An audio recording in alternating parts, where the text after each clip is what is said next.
Here's the thing, our industry never stops. It's like you turn the faucet on, you can't turn it off. The water is leaking, so you gotta act fast. We take for granted, I think, sometimes all the shit that's involved in our industry. It's a lot of freaking moving parts, right? So I think now, because you understand, you started in digital marketing over 10 years ago, you understand the pain. A lot of entrepreneurs and people at a high level don't have the time because you're so in the business that you're not able to just look at, be more proactive about how to grow your business or what innovative thing you can do. And in order to do that, you need that work support.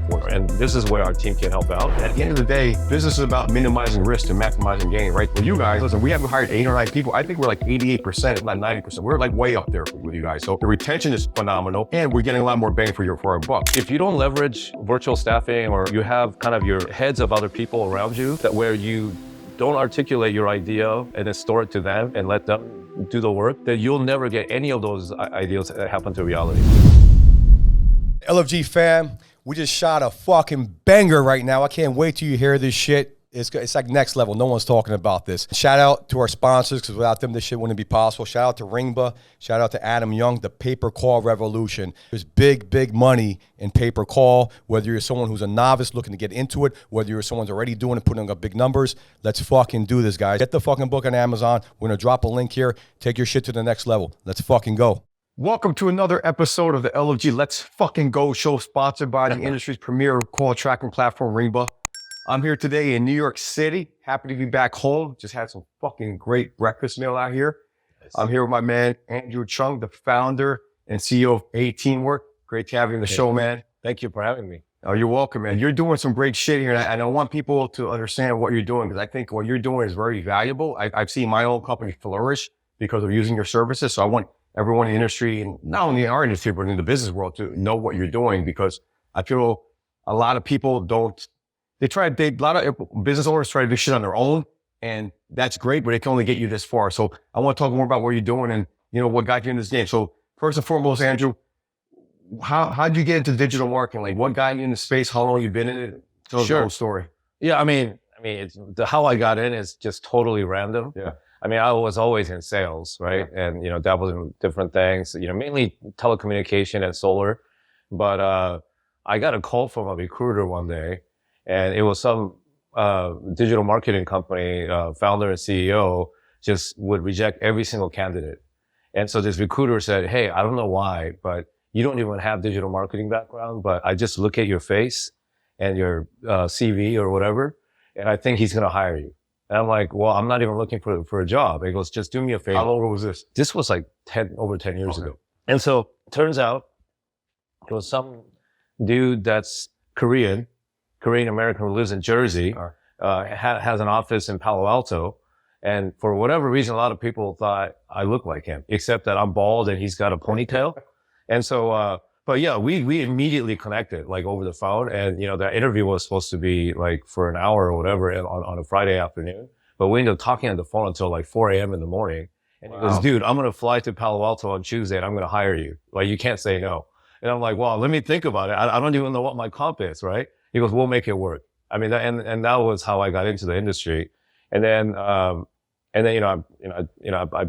been here ever since. And I love the industry. I love the people. And, compared to some other industry, I think what we have is, it's like 80-20 rule, right? Like, you have 20% of people that generates 80% of the business. I mean, I really think that that's what really happens. And of course, we're very inclusive and we want people to get involved. And, if you got, real shit, then, we'll support you. Like, I love our community because you can be an outsider, but as long as you create value, I think people just, always, are up to trying to support that newbie and, trying to help them out. And I just love the generosity in our industry, right? And so, and I can say the same thing about Teamwork. I mean, I started out as a digital marketer, like specifically in pay-per call space, which I didn't know anything about in the beginning. And then I got to know quickly, and when I started in pay-per-call, it was green. A lot of people were doing data. So what was this? When did you start pay-per-call? This was like 2014, 13, around then. And so, like a lot of people just didn't even know that, pay-per-call is like a form of lead also, just they didn't know. And at the time, there were a lot of home services, same thing with some legacy, like, carriers, for auto insurance was huge. And, home security, like ADT was really, king during that time. Now things shifted. So, it's not as, big campaign as it used to be. But you also had things like hotel chains buying calls. I have no idea. So it was, I back didn't even know then. hotel chains were buying. Yeah, yeah, like IHG, Wow. I think it was at IHG, like what do you call it? Whatever the IHG brand is. Yeah. I don't think it's Hilton. But anyway, like there were a lot of hotel brands where they were buying calls. I mean, it was just different day back then. And, I know, we've migrated from that. And obviously the buyers are getting smarter and smarter. So, those folks like me, for the longest time, I, trusted my affiliates or people who know how to generate traffic. And then I went and, found direct buyers to manage, those budgets, and also, doing QAing and making sure that, we buy the right traffic. As like everybody knows, that play is still there, but the industry is moving where you got to generate your own traffic, whether it's media buying or, getting call center and then converting data into call, whatever it is, like, buyers want you to just, organically grow your traffic. That's becoming that demand is getting more and more, right? So I've seen that, grow over the years and how things change. And so, that's part of the reason why I actually started. One other thing that I would say about our industry is that there's so many people that are doing diverse things. They own like multiple businesses, they're musicians, they're artists, they do something really cool. So whenever you go to in these conferences, right, there's so many interesting people, does amazing thing, you just want to get to know them, like, just as friends. So that's another beauty about our industry, like compared to others. Not to say that there aren't interesting, people in other industries, but I think we really have very diverse, kind of interesting, high energy people. And so and when you do that as an entrepreneur, like you're dabbling in so many things. I still remember, again, this was like almost 10 years ago because my daughter's 9. When my wife got pregnant, she said, "You're doing way too much stuff. Like you're running like 3 different companies, and you have a full-time job. You're also a musician. Like something's got to give. There's no way you can keep up with your lifestyle like this. You're gonna have to give up something, because you're about to become a father." And so I kind of had a midlife crisis, when she told me that, and she was very serious. And so I'm like, well, I don't want to give up anything. I love my life, and I think I could be a great father too. But why do I have to give up something? I just couldn't, cope with that idea. Like, I just thought that you have infinite energy and infinite time, infinite love. You can do whatever you want. So, but I knew that I had to find a solution. So somehow that was when, for me, I came across a book that a lot of folks know about, especially entrepreneurs. It's Tim Ferriss' like 4-Hour Work Week book, right? And that's where it tells you how to leverage like globalized, like workforce, and how you can work remote and, leverage like, a more affordable labor, like from overseas, so that you don't have to do things that you don't really have to do, and you learn how to delegate. And so I don't know, somehow I was thinking about that. I came across that book. So I immediately just followed his instruction and found a virtual assistant out of Philippines. And that was, like about 10 years ago. And I miserably failed in the beginning because I thought, oh, well, I have this person who's dedicated for me, 10 hours a week or something. And that's going to solve all my problems. So I was like, hey, do this, do that. And while I'm sleeping, I'm like, yeah, they're working now. So it's like, they're going to be producing some good work while I'm sleeping. But when I checked the work, it was shit, right? Yeah. It was crap. So I was like, oh, and so I would get I was getting high blood pressure, getting all mad. But then I realized, it wasn't her fault, because I didn't explain exactly what I had in mind. I didn't take the time to really, let her know, what it is that I'm doing. So what would take me 30 minutes, I realized I have to invest in the beginning, 2-3 hours to go through the same task multiple times so that they finally get it. And then so they got that move one. They have that one task done. So you just focus on that. So now you know that every time you do X that's been trained, then they know how to do it exactly how you want it. So it's because they're not in your head, right? So it's one thing to add workforce, to help you, but it doesn't end there. You're going to have to actually invest time to, teach them what it is that you want. So that was the model that I approached for me.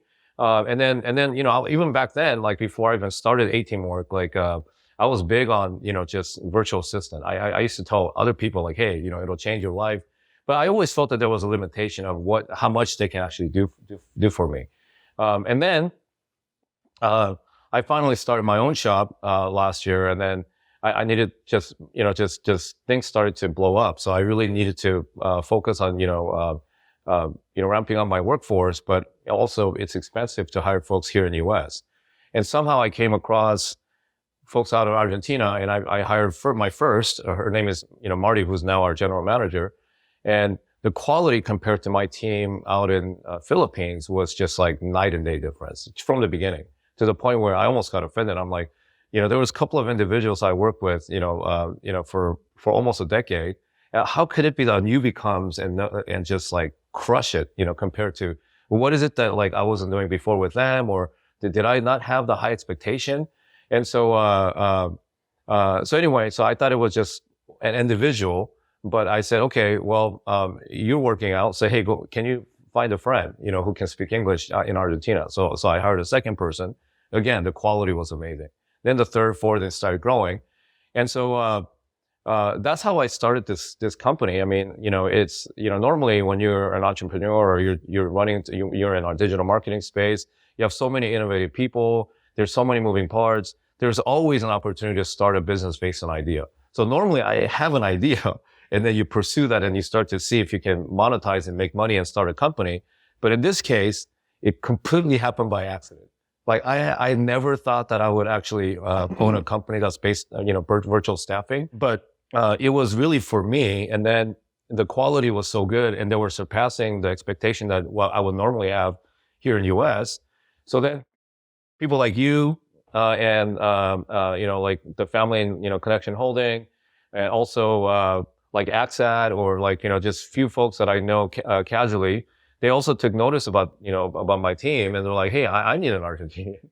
And so I start to casually, make introduction, and it got to the point where demand just blew up. So I was like, yeah, I think this is a business. Yeah. And so that was a little bit over a year ago. And so now, we almost have 100 people working in Argentina. We've got to about 50 clients now, mainly in our industry. And so yeah, it's been a ride, but it's been, again, and going back to how I love, folks in our industry, even though I don't focus on like, day to day, like brokering deals or, whether pay per call or like finding buyers or publishers or whatever. Now, like, I feel very satisfied with the position that I'm in, because I can help the very people that are in our industry that I love in a different way now. It really gave me different perspective, and, helping them to grow by providing staff that's affordable, and they're also quality. And so now it feels more like a partnership than ever, right? So that's what I love about this. And I love that, because you talked about in the beginning about creating value or adding value, right? And I'm a huge believer in that. And I think that's, we take for granted, I think, sometimes all the shit that's involved in our industry. There's so many freaking moving parts. And I've been there before. You hire somebody, you expect them to understand it, and then it's a lot of freaking moving parts, right? So I think now, because you understand, you came from, you started in digital marketing over 10 years ago. You understand, web forms, you understand pay per call, you understand age leads, every asset brokering, the owned, operated, all that stuff you're talking about. So you can speak the language, you understand the pain and the frustration that internet marketers, whether affiliates, whether advertisers, that they go through. Would you say that? I mean, how do you think that experience helped you have success right now? Yeah. I mean, I think, for sure. I mean, that's how I was able to grow this so fast. Like I said, like part of it is just that generosity and innovation that our industry have. Like a lot of folks are that way. And whenever they see someone that that gets into a new field or a different thing, it's blessing. Like people just go, hey, what is it? Like, hey, I want to learn. Yeah, hey, I need someone like that. And just like they're so eager to help you and also do business with you. Of course, you need to build a good reputation and all of that. But yeah, like I think what's unique about digital marketing, lead gen, our space is like telco, for example, or solar, right? If you're in that industry, the sales harder. Like to 100%. create a relationship with your potential client is much harder, right? You got to prospect the hell out of them to get them on the phone, then get an appointment, then do a presentation. But guess what? When they sign the contract, then you're done. You're going to get your money. But look at us, performance based, right? You can chase a buyer, for 2 years. And then finally you ink the paper like, yeah, I'll work with you. But and then they give you a budget, but until you actually perform and make it convert, like you make no money even after all that chasing. So it's almost flipped in terms of how you do your business development. And what I mean by that is like there's just so many moving parts that even though when you close a deal does not mean that you close a deal, 100%. right? Like it's not like you just sold like a $30,000 solar system, right? And so now the real work begins. Even after all that IOs and MSA that you sign, now you really have to perform and then drive that traffic. So you can do it in many different ways, obviously, whether it's you broker the deal with trusted affiliates that you have, or you already know how to do the media buying and create, data, or calls, or, you have that data and then you employ call centers. So, but there's just so many moving parts to monetize, but you have to monetize. You got the contract, you have to monetize. So every day I know what people are thinking about, right? And here's the thing. Our industry never stops. It's like you turn the faucet on and it never, you can't turn it off. So if the water is leaking, then you're literally bleeding money, right? And so just imagine all that stress that you have to deal with when, you have a good day because everything is flowing and everything's, all the calls or leads are flowing to all the right places and you're seeing the conversion. You have a good day. But, how many days, like you have a good day until all of a sudden you're about to have a heart attack because, one of the good buyer all of a sudden stopped taking the calls or conversion. So you got to act fast.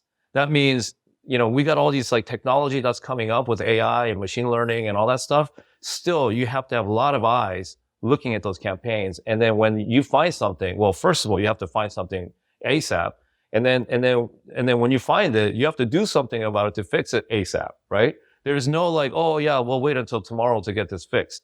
So, I think a lot of people can sympathize with just the picture that I just drew in terms of all the stress and day-to-day things that we all have to deal with. It certainly helps when there's affordable, human resource that can help you to execute those things. Because on a high level, of course, I think what it is that with virtual staffing, the reason why this is great is that you keep doing what you do best, which is go out and find new opportunity, be innovative, like maybe be like an R&D person to figure out, so what can we do with this, what else can I do with, this data that we have? Like, like whether we do a lookalike or, how can we efficiently convert this to align them up with the right offer or whatever it is. There's just so much to do. So it's not like, if some of those things that you do day to day is replaced by, especially the one that's totally like duplicatable, something low key, that the people just need to be taught what to do day to day to look at it and fix it or like make sure that you optimize the campaign. But like a lot of entrepreneurs and people at a high level don't have the time because you're so in the business that you're not able to just look at, be more proactive about how to, grow your business or what innovative thing you can do or what are some of the new, like, kind of elephant buyers that at least we start today to get to the point where you get those big accounts. And in order to do that, you need that workforce. And more than ever, like I think, nowadays you need that more. And this is where our team can help out. But yes, like, but to be able to articulate all of this to, in my normal sales calls, with my potential clients, they tend to just get it because I've already been in it. I already know what they're going through. But also at the same time, a lot of those folks, because I've been in the industry for a while, like I already know their challenges. There's trust, right? yeah. There's a trust, yeah. And I think the way to think about it, in our industry, there's so much gold under our feet. You need people to help you get that gold, or maybe it's there, but you don't have the time to do it. Yeah, and it's what it comes down to. And I'll give my example. I did something similar. You had the people in the Philippines, and I have a call center in Colombia. I love Colombia. My wife's from Colombia. My grandmother's from Colombia, and so I'm like, a couple of years ago, I needed an assistant. So I hired. I did a virtual staffing company in Colombia. They started off all right, but it wasn't working. So we had to fire both of them. And it wasn't until I got with you at the 18 where I found Deborah. And Deborah's been with us for a year and a half. I don't know what I would do without Deborah. She's part of our company at the end of the day. And she's just on top of stuff. She keeps me organized. She handles my scheduling and she takes meeting notes. And it's these little things that go a long way. And she'll make sure if I say to her, hey, I'm a big believer and I'm reading a book called 10X is easier than 2X. And there's so much shiny object syndrome in our industry. So when I work with Deborah on, we have daily meetings where we look at what are the big opportunities, what are the 10x opportunities we got to get across the finish line. And she makes sure she'll call me and harass me to, hey, did it get done? Because she wants to check it off her list. But you need that kind of reminder. So you guys have been a blessing for us. We started with 1 agent. I think we're up to 8. And it's not just VA stuff that you offer. It's not virtual assistant. We started with that. But I want to talk about what else do you guys offer aside from virtual? Tell us the whole kit and caboodle of what you guys offer. Yeah.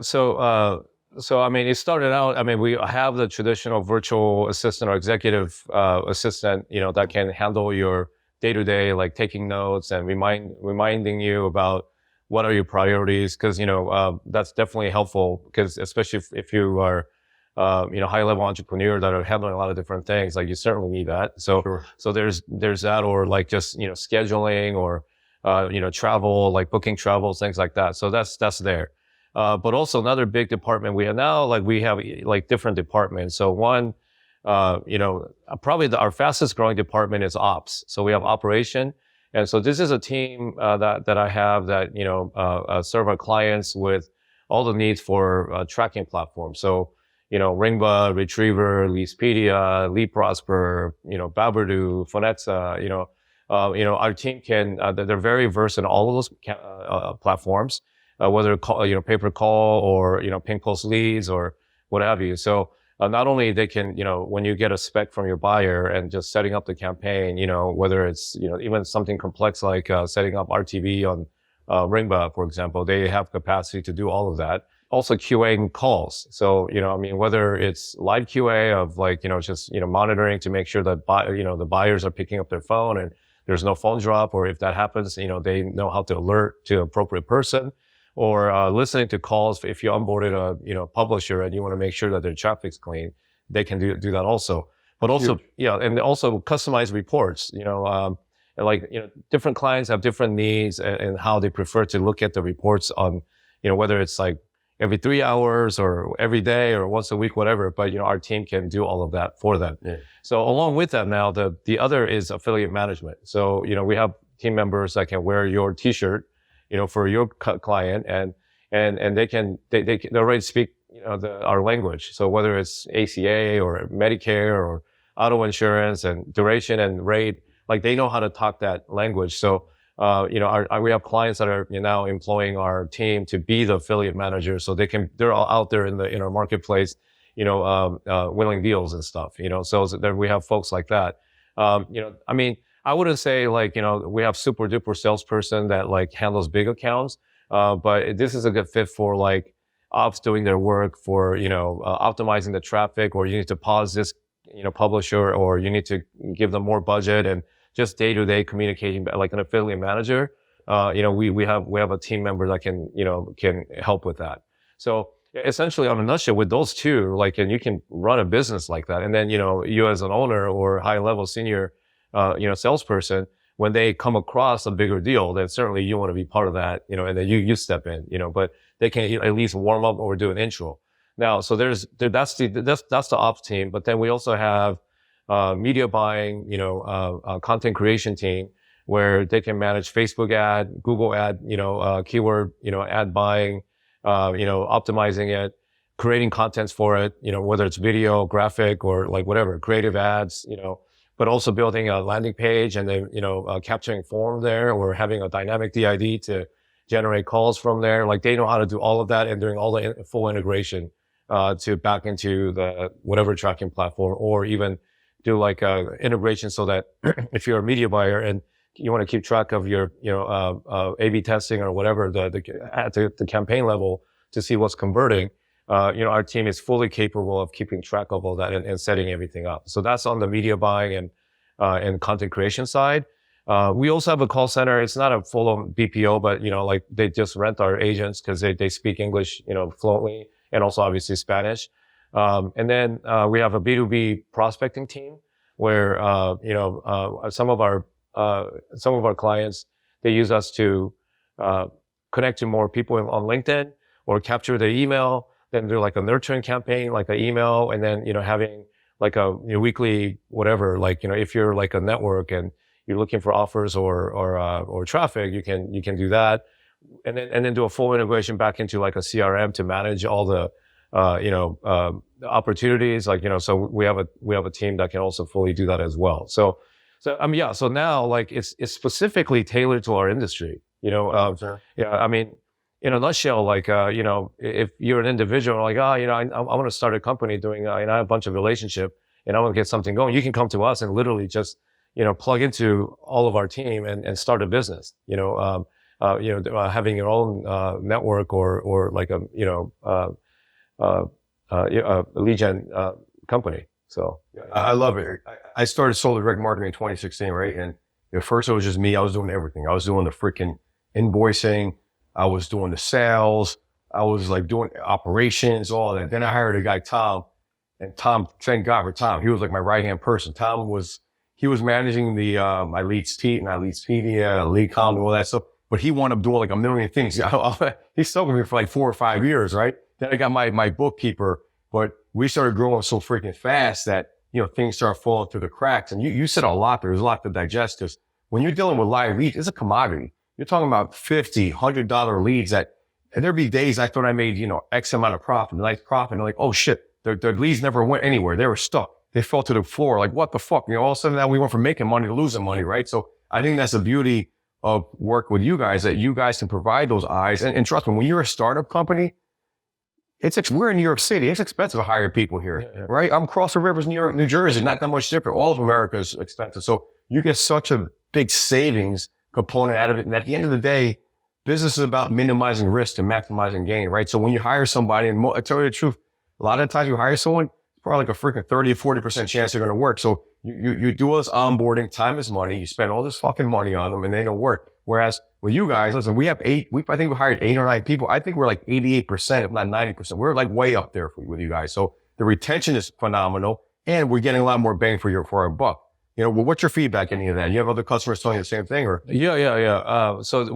I mean, I think, the reason, again, like, the reason why I didn't even think that I would start this business. And when I finally realized that there's something here, is because of all the feedback that I've been getting from our customers. Because I think you also understand, and I've been utilizing virtual assistant or VA service for a long time. So there's always like a little bit of, you get what you pay for kind of attitude. It's like, oh yeah, VA, I know, I've used it before. Yeah, like, I know it's cheap, but but also quality isn't there. So I'd rather just utilize someone here. What actually also drove, somewhat of a success last year with our A-team work. Also, I give credit to pandemic, right? Because you have to understand, prior to COVID, we didn't have an infrastructure in place, or people didn't even know how to work fully remote. But then we were forced to learn how to work remote. And I think that's part of the reason why, but I think with that said, I think, our industry tends to be very like, we have a lot of like first trying people, we're the most innovative people, compared to other, I think, because, they're willing to take shots. Yeah, they always willing to take shots, the risk taker. Like, I mean, there are a lot of that, us in our industry that way. So I think that also helped, but, the just working remote concept, was not very friendly, pre-COVID, but then now everyone's used to it. So I think that also helped. But point being that, so a lot of folks, when I say, hey, we have overseas, virtual staffing that can help you to do ops, they're like, get out of here. But, well, it's pretty affordable. And, I don't have a contract, just month to month. So I'll give it a shot for a month.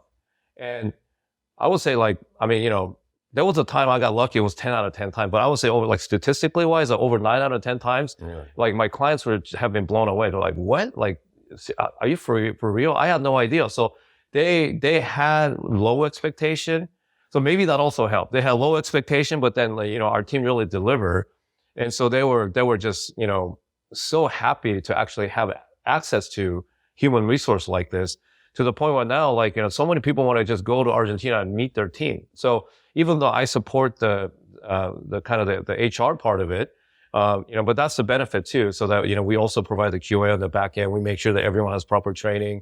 Everyone's, getting, all of our clients gets a customer success manager who makes sure that, that everything is being delivered on time and making sure that our clients are happy.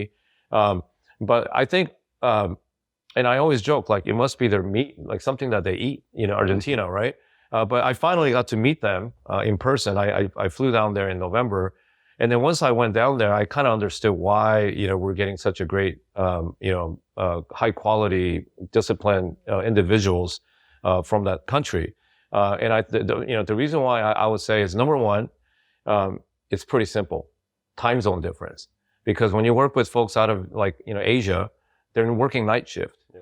And so no matter how they have it all worked out, and again, and they're really good people out of Asia too. Like, I'm not saying they're all, bad quality, but I think there's some challenges like time difference, right? So, unless they're willing to work your hours, which they try, I don't think, some of them are fully engaged because it's tough to work the night shift. You can have that real-time dialogue with them. Either you're sleeping, right, and if you can't catch a mistake right away, you might fall asleep in 6 hours. Like, oh fuck, there's a mistake that happened.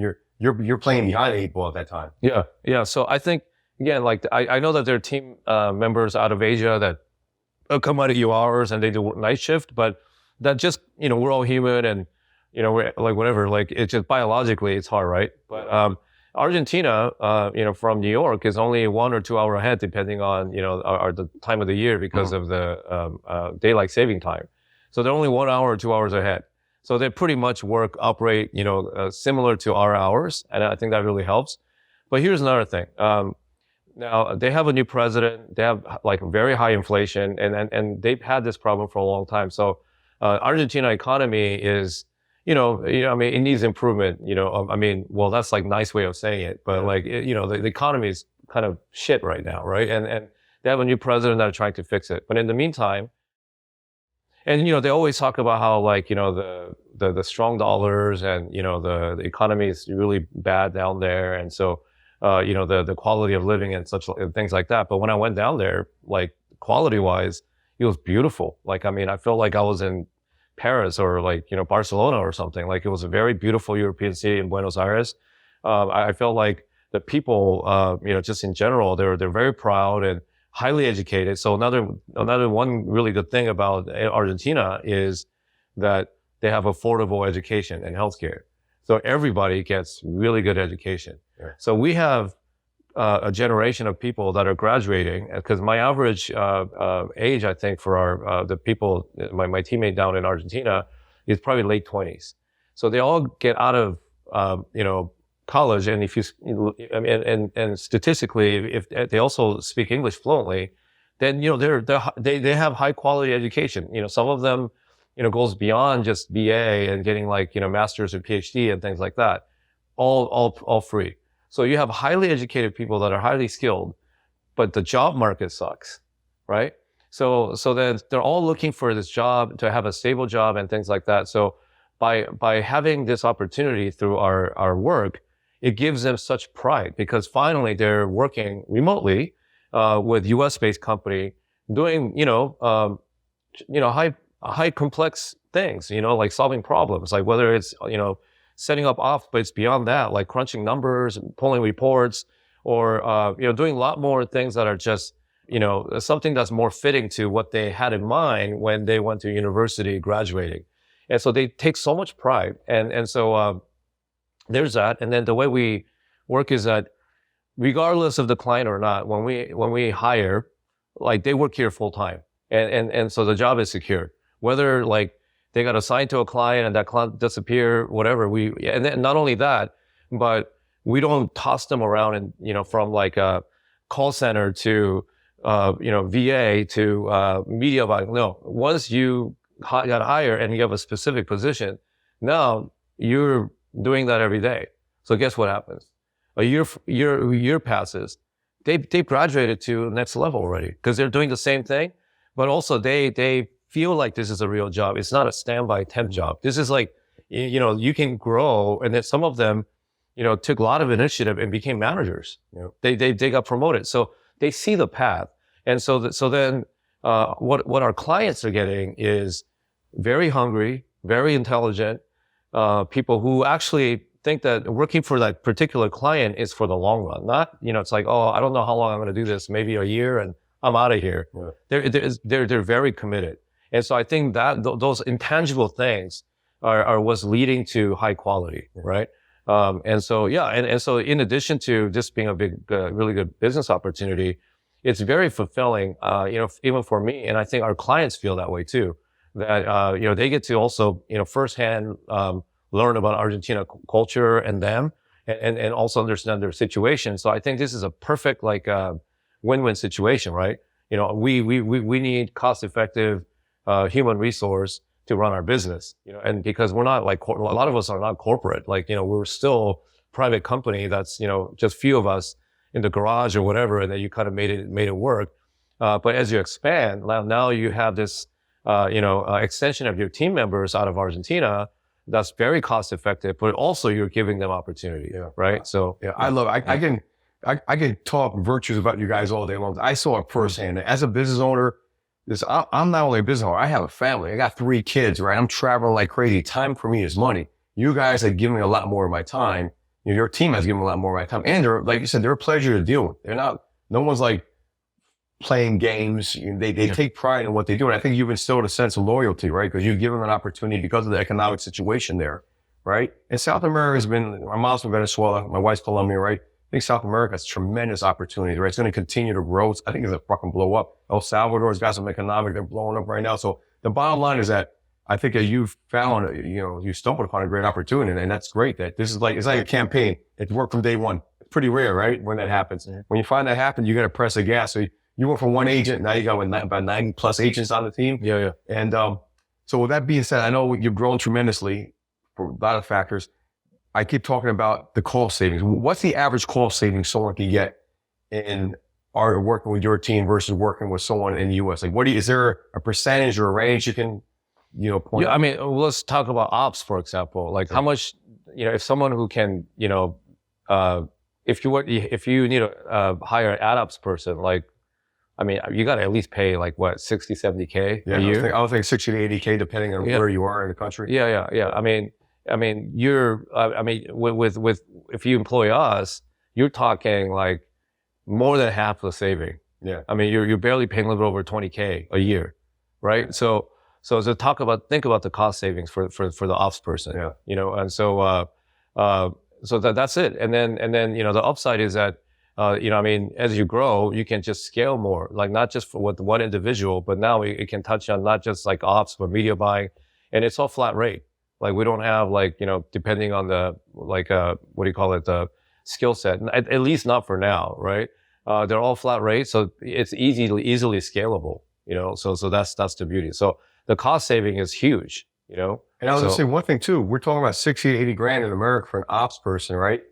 We're not even talking about payroll taxes, workers' comp, all this other stuff they get eaten up with. I started a call center in South Carolina in 2021. I forgot what our hourly rate was. And there were some savings in South Carolina versus doing it here in New Jersey or across the river, right? But yeah, at the end of the month, I'm like, I thought we made this much in EBITDA or profitability.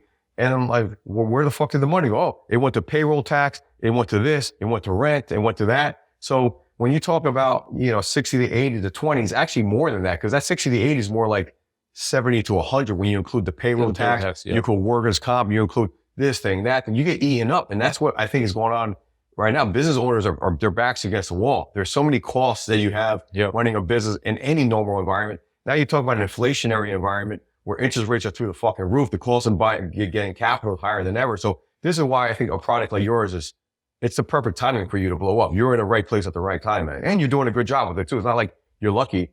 I've talked to the people on your team. I was on a Zoom with dozens of them. They all seem generally freaking proud. And they just won the World Cup too. So that fucking helps, right? With that being said, I mean, it's a nice thing to see that people take pride in their work. Because I feel that's what America used to be. You talk about America in the 40s or 50s. There was this fucking pride in America, man. I hate to say it. I feel like that pride has disappeared a little bit.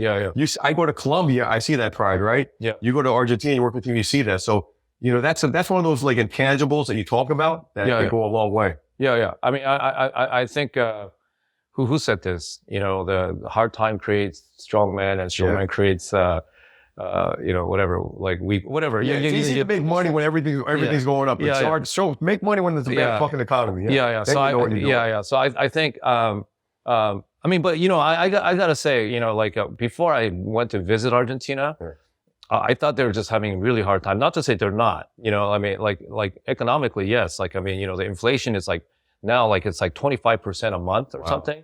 Sometimes like the story that I'm hearing is that you go into a supermarket and then like every day, like your toothbrush or whatever, like the little things, it significantly, the price goes up. So to the point where you have no idea how much you're going to pay for something like in a week from now, right? That becomes like the norm of the conversation, even when you try to, negotiate, over there. It's like, oh, you buy it today, I can give it to you for this price, but I can't guarantee you it's going to be the same price a week from now because of the inflation. But even with all of that said, I really think, what I learned about Argentinian culture is that they're very proud, and they're proud in a way that like, they want to do things right, like, and then they want to thrive, right? And I really appreciate that. It's in their culture. So, like, I don't know. I've had a lot of yes people, like, the one thing I would say, maybe it's okay for me to say because I'm Asian, and Koreans are that way too, especially traditionally. But like, you never say no to your boss. If I go, hey, by tomorrow, you got to get like, you got to write like 100 pages long, like report and do this and do that. And you better get it done. I need that by 10 a.m. Like, especially my parents' generation in Korean, and it's kind of all around in Asia. It's like, you got to get that done.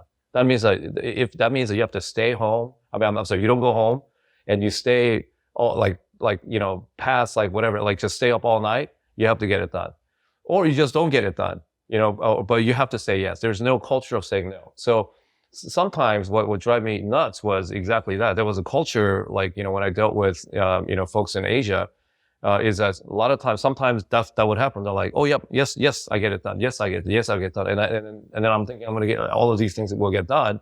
And next day it's not done. But when I started to work with Argentinians, they were like, I'm like, hey, you got to do, no, Andrew, I cannot get that done by tomorrow. Like, because of X, Y, and Z reason. And I'm like, oh, okay, yeah, you're right. Maybe I overestimated or underestimated that job.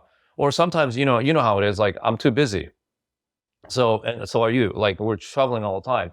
So someone asks you, like, from the team, Andrew, like, I need an answer so I can move forward with this thing.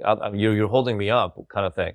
Well, first of all, I would never hear that from some teams that I worked with before, because they would just stay silent, because they know that if I ask for, hey, why did this didn't get done? They will tell me, oh, it's because of you. Like, you see this Slack message I asked you like 2 days ago, you never responded, so I was just waiting for your answer, right? So it gives them a reason to not do the work, and they will do that.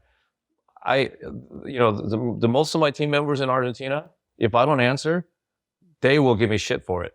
They're like, hey, Andrew, you're wasting your money right now, because I literally had one person told me this before.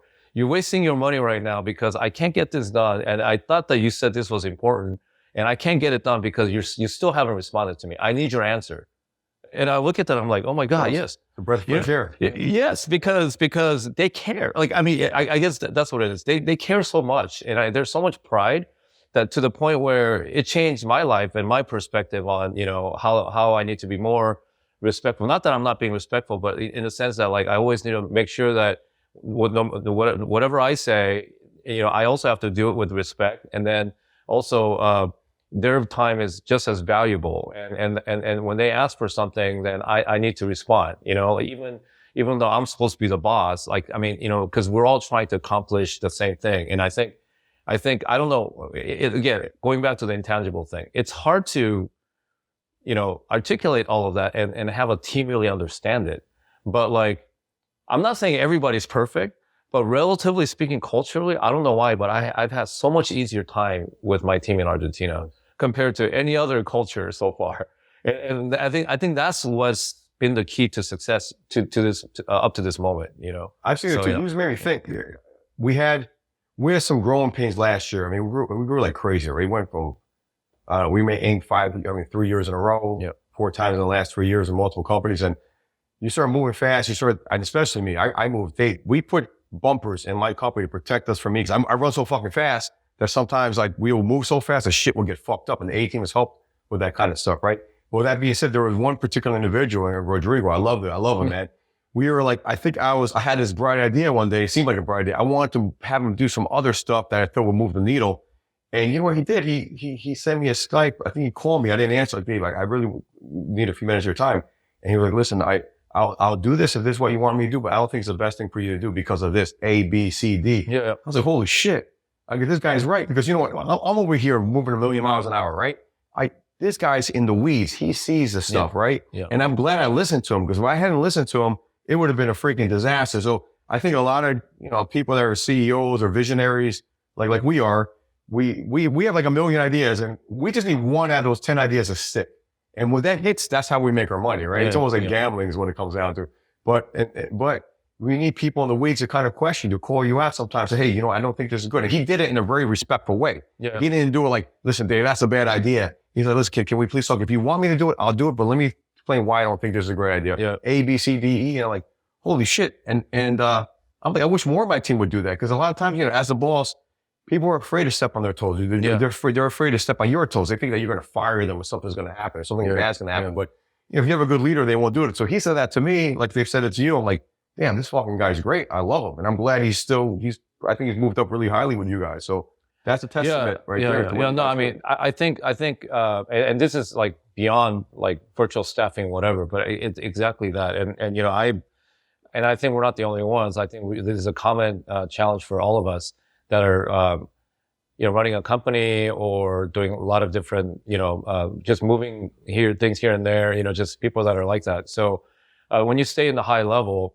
the very people that you want to work with, that's kind of supporting you, that's what Rodrigo did is exactly what I would think that I expect, like that, because I'm not the one now. There was a time when I was setting up, things on platform or whatever, but now I rely on the team for that, right? But when I say that, it's not just mechanical thing like you do that and then whatever, because what I don't like, and the last thing I would want anybody, whoever I work with, whether it's like I'm the manager or business partner or whatever, is just lack of interest. Yep. And here's what I mean by that. Because if someone, obviously I said something, but that was, and I'm sure I had my logic, why, but then now I'm not in the detail level. So I don't know all the detail. I only come from this. I could be completely wrong. But here's what 2 or 3 things could happen based on that. If someone who feels like they have to challenge me, because I said that, either they'll just say, you know what, I don't care, because let him just make the mistake. You said it, you're the boss, so I would just go with you. Even though they know that it's wrong, they'll blatantly just go with you, because they know that they're not going to get into trouble, because it's on you, because you told me that and I just followed you. So it's kind of lack of interest. And I've seen that, unfortunately. Like there's been lack of interest. Sometimes even then there's still value with that individual. So you can't completely like fire them or something. Yeah. But there's always that. So what I personally do is, okay, well, I can't expect that much from that person. So I will only go this much with that person. So you end up internally negotiating how you're going to deal with that person, because you still need them, right? Absolutely. That's the reality. Or the other person doesn't know and they didn't have an opinion, and then we make a mistake, right? That's the worst case scenario. But the best case scenario is someone who really knows what they're doing better than me and calls you out on it and say, hey, I get what you're trying to say, but we need to do it like this. And I'm adamant that we have to do this. And, for that person, even if they were wrong, right? Like, I'd rather take that all day, right? Because then that person cares about their job and they want to continue to grow. And then they care about you not making mistakes. So they care for you. And so, but sometimes I think, when your team grows and it's not like 15 people, 20 people, and that's the first-hand thing that I'm experiencing now, even though like I have nobody here. Over there, like I have almost 100 people and they're all working remote. So challenge for me is I'm starting to realize that in their mind, I became this big boss. So like, they're careful about what they say, or they have an idea, but they don't want to like directly talk to me. It goes to somewhere. And then later I hear that they had this idea. I'm like, wait, why didn't someone say anything about it? So as I think leaders, I'm learning how to be sensitive to that, so I can always create a culture and encourage people to speak their minds and be more like Rodrigo. Yeah. You know what I mean? But sometimes I think, you think that you're doing that, and that's of course what you want, and other people in your team feels that way. I feel like you have to constantly remind them that we encourage that behavior. At least that's like the thing that I'm thinking about all the time. Because how do you do that? Because I don't want, like, we don't need yes people. You know what I mean? Like, especially when we're wrong. I mean, the value is actually for someone who's an expert in that field to actually call you out on those things and let them make the decision. Because that's the whole way for us to get out of it and then stay busy for things that we need to be busy on and other people run their thing, right? But I think that's the whole reason, if everything works harmoniously within the teamwork, that's the expectation for all of our team members internally with me, but also with clients. Like, that's what we're trying to, foster. Cause I think that's really like important, and that's what's going to make us different compared to other services. I love it. I see it on a daily basis. It's amazing. Yeah. So let's talk about the name Teamwork. Where'd that name come from? Yeah, I mean, I didn't like the word virtual assistant. And that's why I switched to virtual staffing because I do feel like we both been in the solar industry. You know how solar is such a, noble thing. It addresses climate change and the program actually really is a great program because you save money right away. It's, no upfront cost, financing, whatever. But because of so many kind of a greasy salesman type folks that just hit the market, sure. and just, there were a lot of bad experience, with, solar sales, not the product itself and service, but the sales, experience was so bad with, for a lot of consumers. Solar has a bad reputation. And I feel like virtual assistant has a little bit of that because what I've experienced, and I firsthand experienced, so every time I see a ad for virtual assistant, my first thinking is like, oh yeah, it's, what, $15 an hour? And it's going to just waste my money. I'm going to get all mad because things got half baked done and it's not going to be good. So I just didn't like that name, virtual assistant, just because, it describes exactly what we do, but it had a negative experience and I wanted to get away from it. And so when we were brainstorming, I like the concept of teamwork. It's like you engage us. We're not just your assistant, but we're a team. We'll you have access to our team and then we'll help you to grow your business. So teamwork, but then okay, so that we wanted to, use the word team, but then I thought of the sitcom, A-Team, from the 80s. Mr. T. Right? Yeah, Mr. T, right? I'm like, but it's I can't call it A-Team, everybody, and I even thought about the theme song, right? I don't even it's in my head right now. Yeah, the gold chain. Yeah, it pumps you up, right? I mean, I'm like, I really like this. I'm like, A-Team, that's perfect. We show up in a van, when your business is in trouble, and then you have the A-Team that'll take care of you, right? Yeah, come to the rescue. Yeah. So I really like that concept. So then, but obviously, I can't call it the A-Team, so I call it the teamwork. This is all about teamwork. And then I guess my name is Andrew, but also, but that part was after the fact. After I thought about it, I'm like, hey, A is for Andrew, but also A is for Argentina, absolutely. Right? So that's how the name kind of got stuck as A-Team. A quality. Right? A quality. Yeah. It's a great name. I love it. It's very fitting as well. So this has been great. I think we can go for hours here. Yeah. Usually we do 30 to 40 minutes. This one's definitely over, but I think there's so many chunks. So I have a few more questions to ask you real quick. So obviously the show is called the LFG show. Let's fucking go show. Yeah. Every business owner hits a point, I think, where you got to make a move. You got to freaking go and make shit happen. Take massive action to get to where you want to get to. What was your LFG moment with the A-Team? What do you think it was? Yeah, so that's a good question. So if this goes back to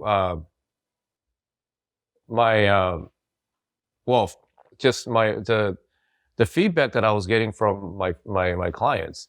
And also, those moments, I had the same experience that you basically had, internally with my team members, and from a same individual, Rodrigo, for example, where, got to the point where they were displaying, and in addition to Rodrigo, other folks as well, where they were displaying just owning their shit, right? They really own their shit. They not just relying on me to make the decision, but they've gotten intelligent enough that they know how to make good decisions and just run with it. And that's exactly what I needed.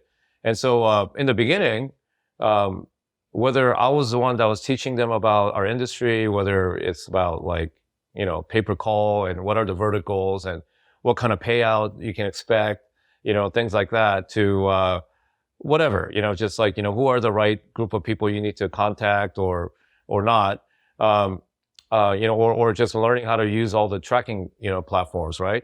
But then one day, and it didn't take long, like maybe sometime in May or June last year, I got on a meeting, right?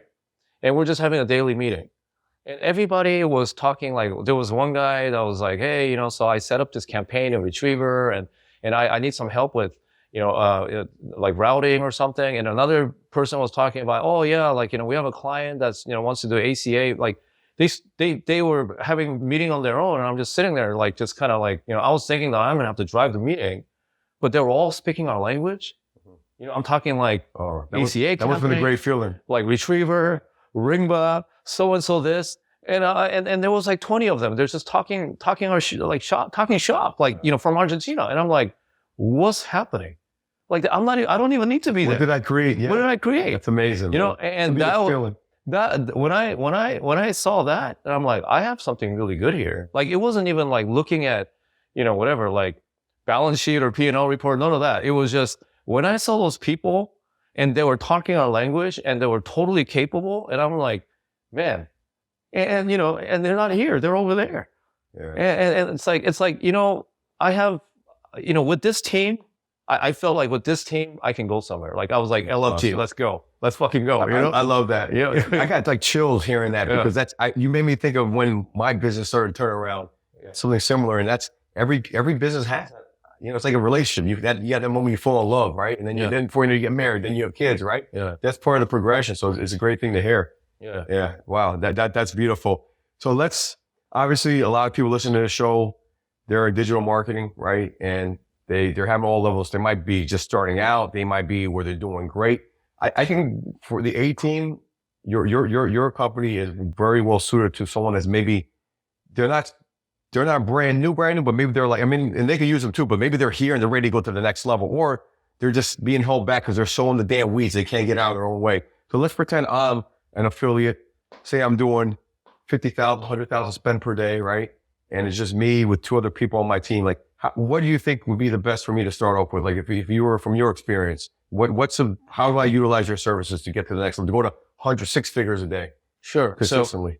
So the trend that I'm saying, and I think you see this too, we all, you know, people that are tuning into this, you know, that are in our space, people that we know, it's nothing new what's happening, right? The network days are nearing, right? Like, you're going to have to figure out a way to generate your own traffic, or you have special relationship with some of these affiliates that you've had for a long time and they're like solid and they want to continue to, supply you the traffic and you manage the buyers. Great. Right.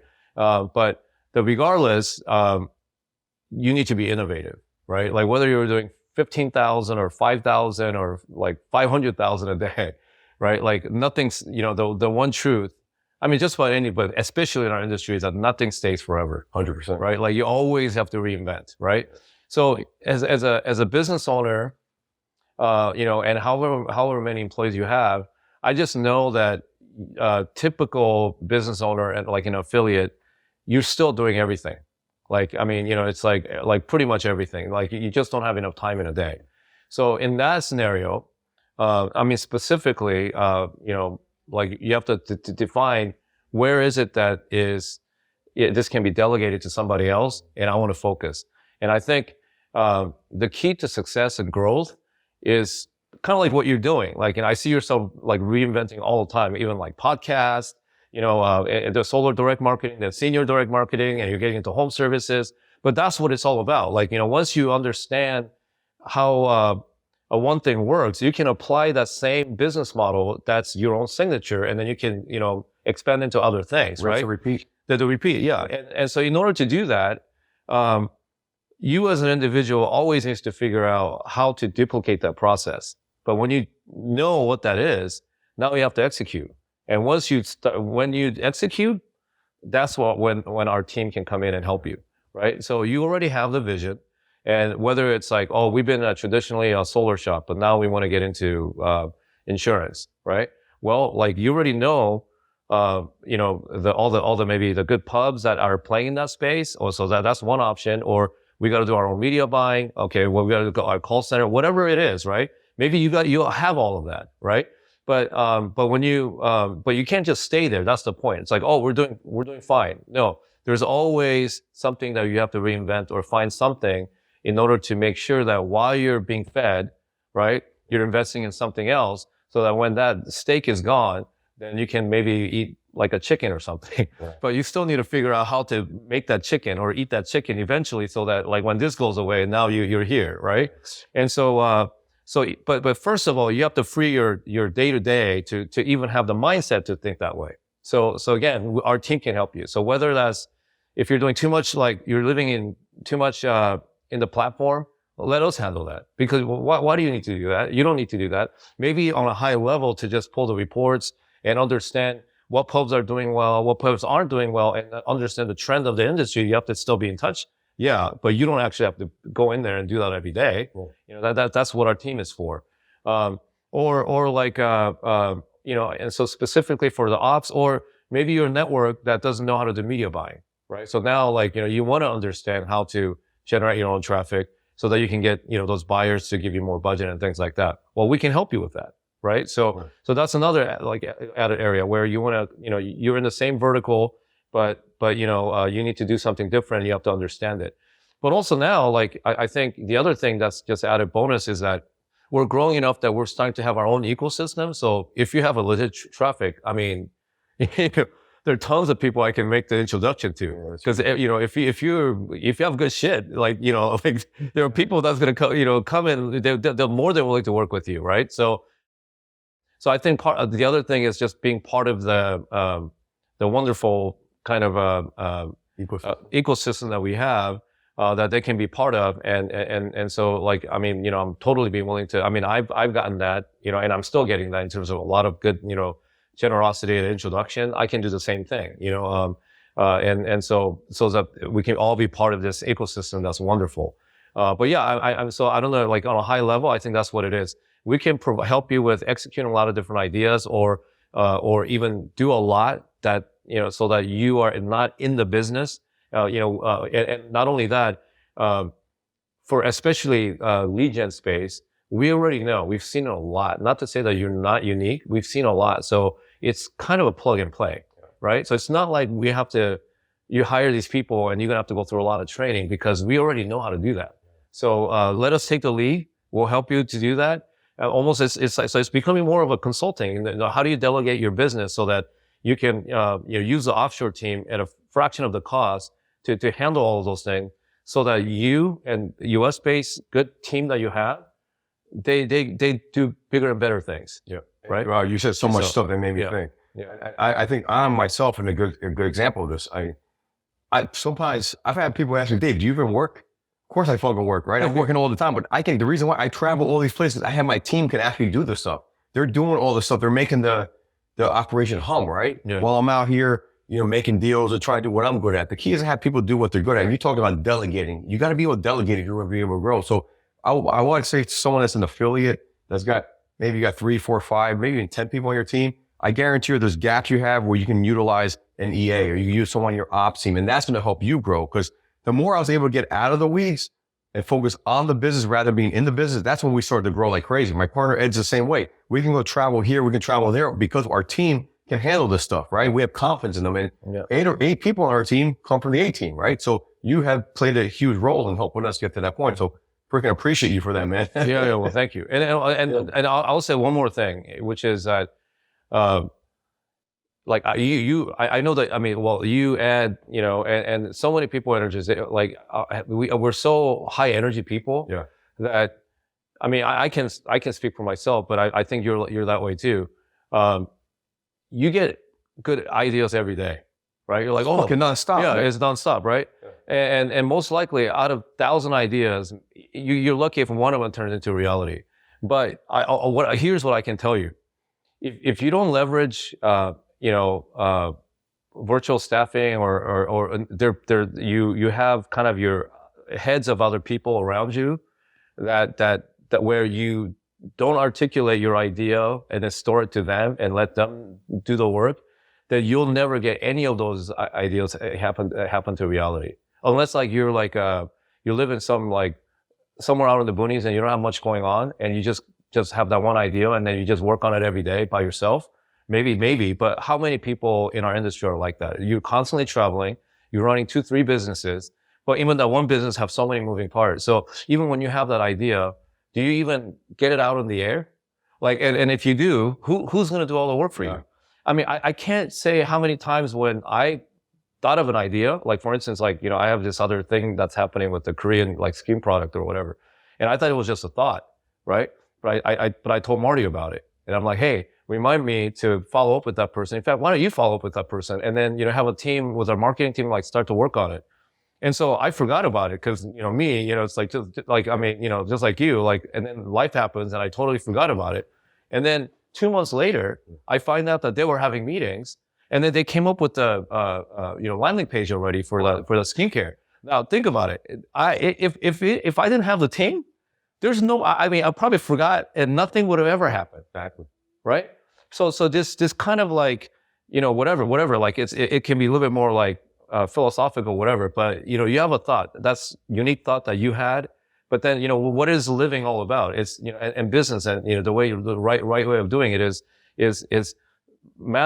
manifesting those ideals into reality. Well, like, I mean, you know, if you take it all the way back, that's what this is all about, right? Like you need, especially for like modern day, like people that have business and family and all of that, like there's no way for you to think of an idea and you wish that you can make that happen. It's just never going to happen if you don't have people support, like have a team around you that where you store that information and they will do it for you. And you just come in at the right time to just kind of give them direction. That's all you need to do, right? It's powerful if you have that kind of added resource, you know, you can do so much more, you know? So I think that's what I learned through this journey so far, you know? So I love it. And that's exactly, and that's what it comes down to is that I feel like CEOs, visionaries, our job is to get ideas, and some might be stupid ideas. Most ideas will be the most idiotic, dumbass ideas, but they're going to sound great, right? Some of these ideas come on when you're under the damn influence, right? And you're going to be like, what the fuck? Next thing, that was a terrible idea. But sometimes you get that one genius idea, and that's what starts everything. Yeah. Right? And that's what creates it. But you need to have, the money's really in the execution. Yeah. You can't possibly execute when your brain is like, blah, blah, blah. I almost feel like we're artists. Like, this is wearing a shout out to Accent, by the way. Yeah. To John and Ariel for letting us use their beautiful place here in Manhattan. But, you know, an artist comes up with this idea, right? Beautiful piece of work, right? And it's all like that beauty's in the eye of the beholder, right? You got to be able to get that beauty out, harness it. And that's what your team does. And I've seen it happen with me. That's what I utilize your team for. They've helped me execute on these ideas. And you just need one damn fucking idea. That's all you need to be able to change your life, you know, to impact a lot of people. Yeah. All right. So Andrew, listen. This is fucking great. I feel we got to do a part 2 to this. I feel like maybe we'll do it in Argentina. What do you think about that? Yeah, that sounds good. Okay. And one other thing, you got anything special with LFG fam? You think something you could give them for signing up for 18? Yeah. So sure. Like, so, if you sign up with it, like through this podcast, the first month we'll offer 20% discount. 20% discount. Look, we're already saving people money. There'll be a special link we'll put out there for you. Listen, this was fucking amazing. Hope you guys listen to this. We can't grow by ourselves. If you're here and you want to get there, you got to get people's help to do it. I've used 18. They've been fantastic. And I hope you guys got a lot of value out of it. Where can people find you, Andrew? On Instagram, LinkedIn, like where can people find you? Oh yeah. So, we have a website, a-teamwork.com. You know, and you know, a-teamwork.com. You can find us on LinkedIn, also, Instagram. And Facebook as well. So. Beautiful. All right. Love it. A lot of value here. Great to have you on the show. Yeah. Let's fucking go, baby. Yeah, let's fucking go.